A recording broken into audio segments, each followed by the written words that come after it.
Hey, we're here with Cole Imperi, the American thanatologist, Hey guys, I'm so happy to be here.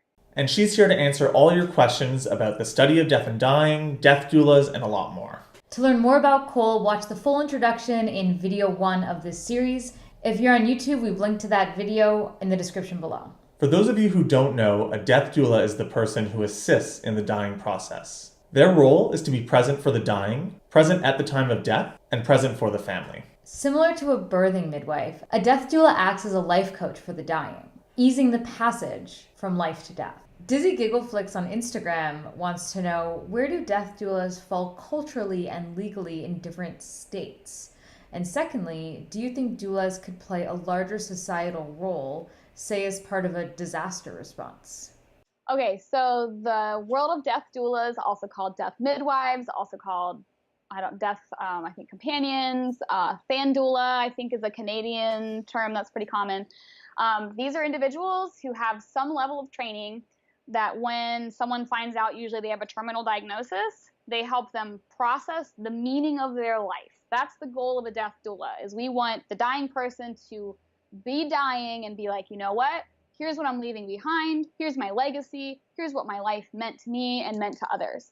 Then they are there for the active dying process, and then they're usually around or become, connected to that family unit in some way, and they're around to some degree into the future. The big issue, so I have been into the death doula stuff for about half a decade now, and I remember, because I spent a lot of time in Deathcare when I was first into this, and I learned real quick not to talk about it in the Deathcare world because there's a lot of fear. Because death doulas have this very intimate connection with a dying person and that dying person's family, to the point that the family trusts that doula. They have a lot of trust in that person. And I think towards the end of life side of the death care side, it can feel like these doulas are coming in and like taking stuff from us. Really, they're a bridge.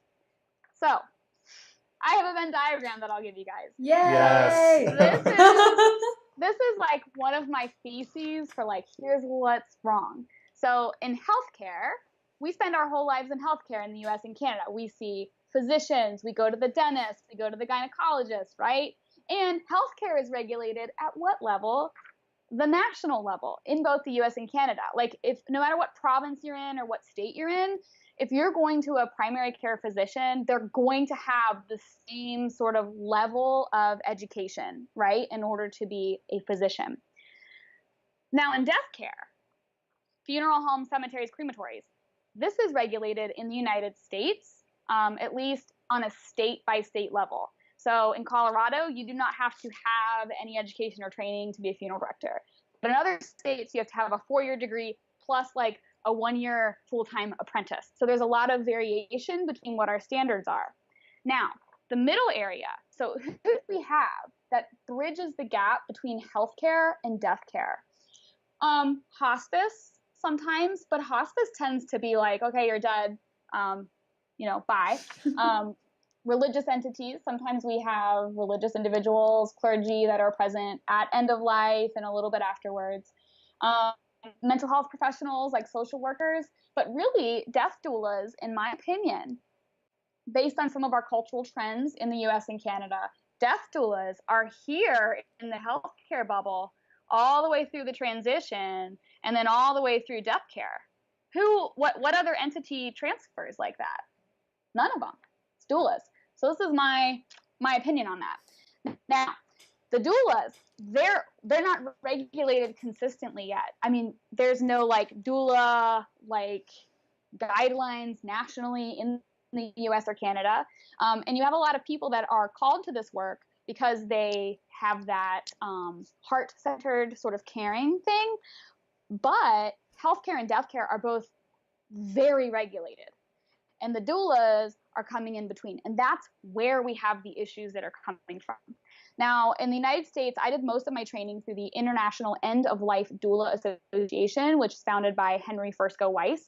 They now sit on a committee formed by the National Hospice and Palliative Care Organization here in the US, and they influence and make decisions at the federal level here in the US. So this is new. This only started in April, reaching that level. So yes. So I hope that more funeral directors become doulas because, for example, in the United States, the most typical student is now a female. And so we're having a big shift in who's the next generation of funeral directors, and a lot of them are really interested in that. So I believe that funeral directors have a huge opportunity if they're who are interested in becoming doulas, because then they can work with an entire family unit that they're going to work with in the arrangement room a heck of a lot sooner. And that's going to be serving the family so much better, because the family's going to be leaving the healthcare bubble and then meeting their doula, who is also going to be the funeral director.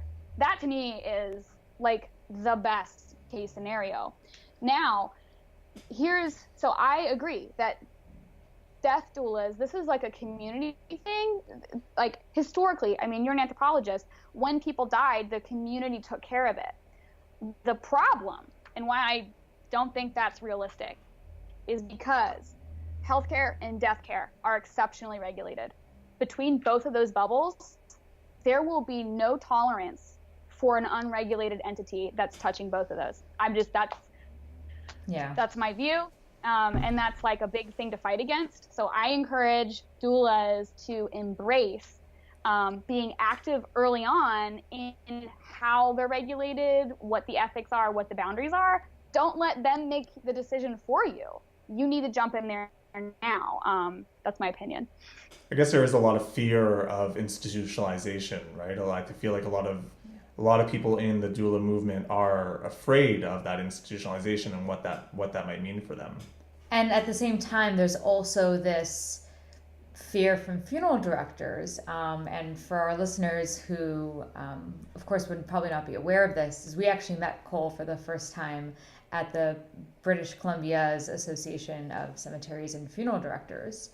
And Cole spoke about death doulas to a room of funeral directors and cemeterians. And it was a very interesting experience, to say the least. And on that note, Cole, can you talk to us a bit more about, funeral directors, cemeterians, the death industry's view of doulas right now? Yeah, so we met in British Columbia, and props to that association because they brought this in. You know what I mean? They brought me in, and I do not look like your typical funeral director. We can just say that. So I would say that the average funeral director in the U.S. and Canada, they are, the death doula thing doesn't make sense, to them, because that's not how the business is sort of structured. The other thing I think people lose sight of is in the U.S. and Canada, death care is private. Like, you can start a funeral home business and you can be for profit and make a living from that. There are countries on the globe where it's a government service and where it is not something. So we have to keep in mind that this is the way this is set up in the U.S. It is set up for people to make money and make livings off of. It's not nonprofit. This is how this works. So the doula thing is, I think, a little scary and a little foreign to both healthcare and death care, because a lot of the people who are doulas don't need the money. There's a lot of people who just want to do this on a volunteer basis. They feel called to this. They served in healthcare and now they're retired. Or there's a lot of people who are attracted to this who they have a partner that supports them in some way, because not very many people are making full, nice livings being doulas yet. That's also just indicative of how new this is. I think that's probably a big reason why it feels really scary to healthcare and death care. The other issue, particularly on the death care side that I see, I hope, and I want to see death care's educational standards rise. I want to encourage that, because, in most cases, at least in the US, many funeral directors just have an associate's degree, and maybe that's it. And a lot of them have been grandfathered in and don't have any education after high school. Now, a lot of the people who are called to the work of a doula, they have at least 4 degrees, and a lot of them have master's degrees. So you have these people that have a hell of a lot more education that then enter death care where we don't have that standard. And that creates another layer of disconnect And that's just another spot where I see where the conflict points are coming from. We just have different foundations: healthcare, death care, and the doula movement. I think a big part of it as well is that there's a fear with funeral directors that, you know, doulas are coming in and trying to take away their jobs. And that's something that I think we even heard at that conference. Yes. And something that's interesting with this is that, you know, with some of the funeral directors that I've worked with, they either are not equipped or don't necessarily want or have the time to do the job of a doula. It's a lot of emotional, and you know, you need to have a lot of, like, in a lot of cases, spirituality, and it's honestly an entirely other process. So what I think something that funeral directors and even doulas need to sort of work through is the fact that they're separate and complementing positions, that one complements the other. A doula is more of, you know, really walking the family through it, the spiritual piece of it. And then the funeral director is really a lot of the logistics and really trying to care for the body. And while both doulas and funeral directors can do both of those jobs, I think that they could just be complementary, that working together would provide families with such a better experience during that time.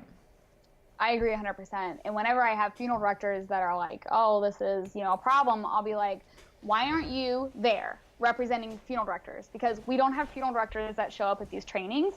And then the other piece of that is I encourage funeral directors to go through and take the doula training so that they then can speak the language, so to speak, and then they can bring in doulas more effectively, rather than just being a funeral director and being like, okay, I need to find a doula locally so that I can work with them or refer them. No, you need to go through the training yourself. Even if you're not going to work as a doula, that's going to build all the doulas in your area are going to respect you completely. And you'll probably be the only funeral director in town that has done that. And then that's a way for you to differentiate yourself in a meaningful way.